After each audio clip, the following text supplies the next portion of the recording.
Hello everybody, in Module 2 I discussed feedback effects. Module 2 has 6 lessons. Today we're focused on lesson 6, how feedback effects determine what type of information to disclose.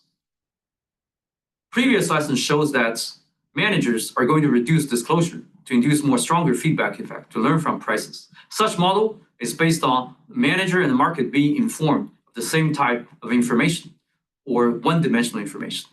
In this lesson, we're going to relax the one-dimensional information assumption. We're going to assume that the decision-relevant information is multi-dimensional, let's say 2 dimensions, but the manager knows one dimension better than the other.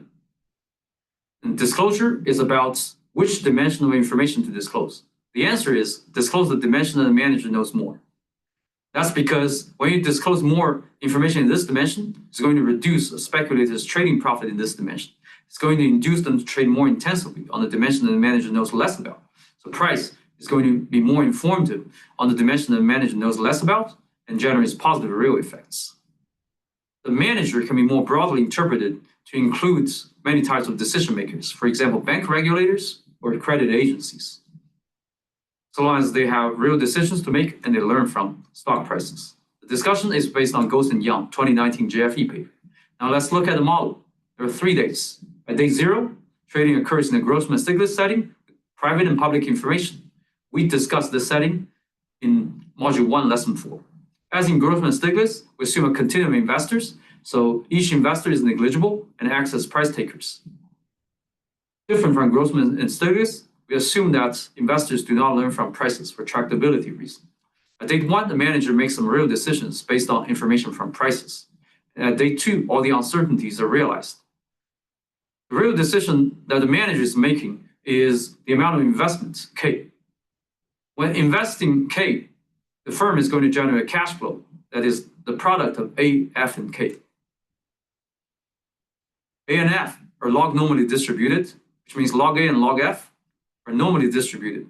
They're independent of each other with precision tau A and tau F, respectively. What's the interpretation of A and F? It can be interpreted as factors that are affecting firm cash flows. We know firm cash flows are affected by different factors: macroeconomic factors, industry factors, and firm-specific factors. We interpret F as macroeconomic factor and A as firm-specific factor. This is a simple way of modeling multi-dimensional decision-relevant information. The manager chooses K to maximize beta Q minus the investment cost. Beta can be interpreted as the proportion of shares awarded to the manager. And manager bears the investment cost. We assume that manager knows perfectly about firm-specific information, but the manager knows nothing about macroeconomic information. What is sufficient is manager knows A more than F, which is a reasonable assumption. Each speculator observes 2 signals about the factors. Xi is informative about A with precision tau X, and Yi is informative about F with precision tau Y. Everybody, including the speculators and the manager, also observes 2 noisy signals about the 2 factors. Omega, that is informative about A with precision tau omega. Eta, that is informative about F with precision tau eta. Our focus will be on how disclosure quality of the public signals, tau omega and tau eta, affects investment efficiency through the feedback effect. For tractability, all the noise are independent of each other, and they're independent of the factors. Now let's look at trading. As we're going to see, each speculator is going to be risk neutral, so we have to constrain their demand to be within certain boundaries. In this case, between -1 and 1. The security pays off 1 minus beta Q, which is essentially the cash flow after what it has been given to the manager. You can see here why we let manager bears the investment cost. If we put the quadratic investment cost in the expression V, then we have a quadratic term and log normally distributed random variables. Tractability would be a huge issue. The speculator chooses demand to maximize expected profit from trading. You can see here, speculator is risk neutral. It only cares about expected payoff.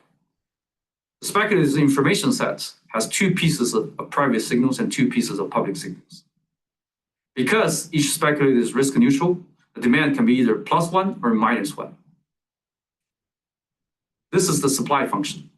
the supply increases in P, and it is noisy. Tau K represents the inverse of the variance of noise trading. Why do we need a supply function like this? To get a nice price expression, as we're going to see.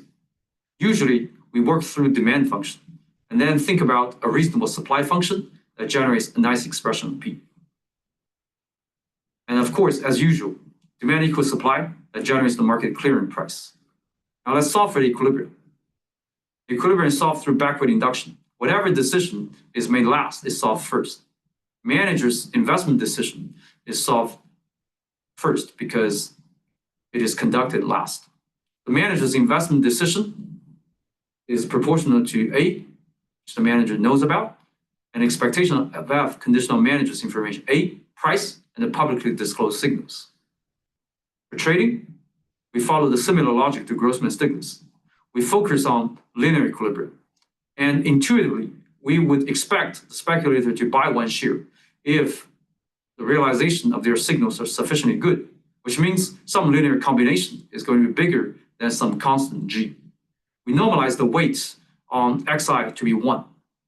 So we then have the weight on Yi to be phi Y, the weight on omega to be phi omega, and the weight on eta to be phi eta.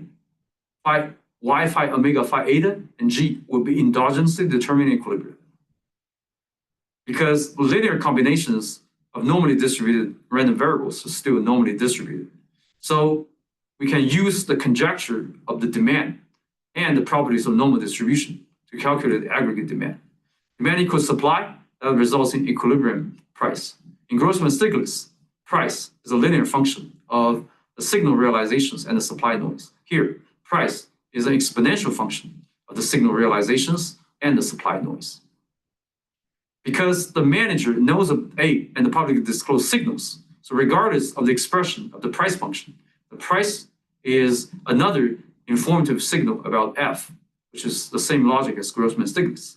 So price is informationally equivalent to a suitable transformation, SP, which is F plus some noise, which means price informativeness is going to be the precision of the noise. And this is the expression of price informativeness. We can see here, price informativeness increases in phi Y. This is intuitive. Phi Y represents the intensity of the speculators trading their private information about F. The more intensively they trade on their private information about F, the more informative price is about F. And because the manager knows about A, the only information the manager wants to learn about price is F. That's why the price informativeness is going to be higher. To solve for equilibrium, note that the speculator is going to choose to buy one share if and only if the expectation of V conditional on speculator's information is bigger than the expectation of P, because the speculator is risk neutral. The expectation of V conditional on speculator's information and expectation of P conditional on speculator's information can be calculated based on Bayes' rule, because V is the exogenous variable and P is a function of exogenous variables. The Bayesian updating is quite messy and quite involved, but it can be done. And we can see that expectation of V is bigger than expectation of P would be equivalent to some linear combination of the signal realizations. It's going to be bigger than some constants. The coefficients and the constants, they are from Bayesian updating, and they will be functions of phi Y, phi omega, and phi eta. Remember, we conjecture that the speculator would buy if and only if a linear combination of signals is bigger than some constant. So the conjecture is consistent with the actual choice of the speculator. You then just match coefficients. You can get 4 equations for 4 unknowns. You solve for the 4 unknowns, you get equilibrium. Remember, our objective is to see how public disclosure quality affects real efficiency. So we need a definition of real efficiency. And here's the definition. The real efficiency is defined as the expected amount of cash flow from investing K minus the investment cost, where K is evaluated at the equilibrium investment, K star. We can use law of iterated expectations to simplify the expression of real efficiency. And eventually, we will get the expression for real efficiency. That depends on the prior precision of A and F, tau A, tau F, and it depends on tau eta, the public disclosure quality of F, and also the price informativeness, tau P. Now we first look at how tau eta affects real efficiency. The increase in tau eta has two effects, as you can see here, two terms. The first is the direct effect, the first term, which of course is positive. Real efficiency increases in tau eta, and that's because more precise public disclosure results in managers learning more about F. The second is the indirect effect. The real efficiency increases in price informativeness, which is also intuitive. The more informative the price, the more information the manager can learn about F from price, and so higher the real efficiency. The issue is that the indirect effect could be negative. The price informativeness could decrease in tau eta, and that's because of two reasons. The first reason is if you increase tau eta, then the speculators are going to put higher weight on this public signal about F. They're going to put lower weight on their private signal of F. So they're going to trade less intensively on their private signal, or reduces price informativeness. A second reason is that if you increase tau eta, that reduces the trading profits from trading on F. The speculators are going to trade more aggressively on their private signal about A. And so that's also going to reduce their trading intensity on the factor related to F, and so reduce price informativeness. And so direct effect is positive, indirect effect could be negative. Now, when would the direct effect dominate and vice versa? So when tau eta approaches plus infinity, the direct effect is going to dominate. And the reason is quite straightforward. When tau eta approaches plus infinity, you learn perfectly about F from disclosure. You don't need to rely on prices. That's how the direct effect dominates. When tau eta is very small and tau psi is very large, that means the manager cannot really learn much from disclosure about F. And so the manager can learn a lot from price. When tau psi is large, price is less noisy. And that's why the indirect effect dominates. But in the middle, then anything can happen. Now let's look at how tau omega affects real efficiency. Because the firm knows about A, that's why real efficiency does not explicitly include tau omega. So the effect on tau omega on real efficiency is through indirect effect, which means it's going to affect tau p. And we can show that real efficiency always increases in tau omega. And the reason is traders is going to trade more intensively on their private information regarding F when you increase the precision of tau omega.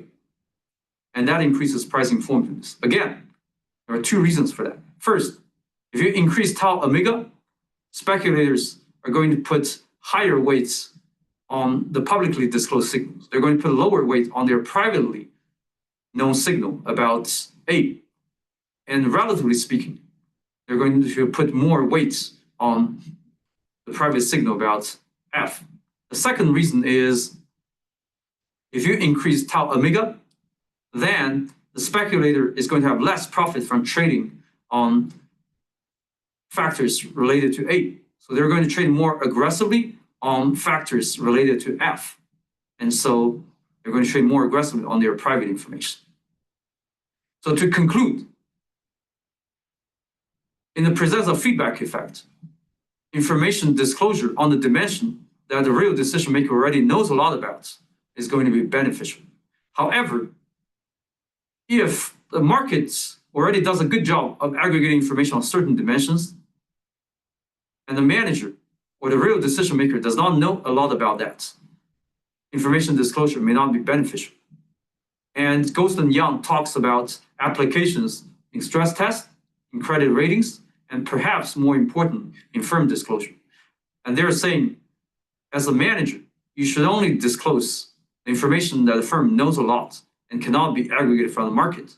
And they say that supports firms disclosing their financial information. However, firms should not disclose information that the firm does not know about a lot, and the information can be easily aggregated from the market. For example, synergies from future acquisitions. If you want to test your understanding of this lesson, you can take a quiz at the link provided at the slides. Thank you very much.